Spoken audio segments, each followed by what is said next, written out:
ข้ามันลูกทุ่งข้านอนมุ้งสีสาย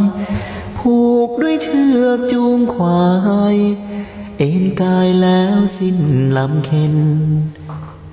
ไม่ต้องสนใจมาดัดนิสัยข้าหลอกบานเย็น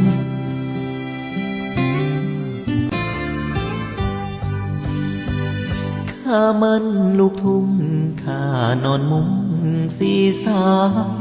ผูกด้วยเชือกจูงควาย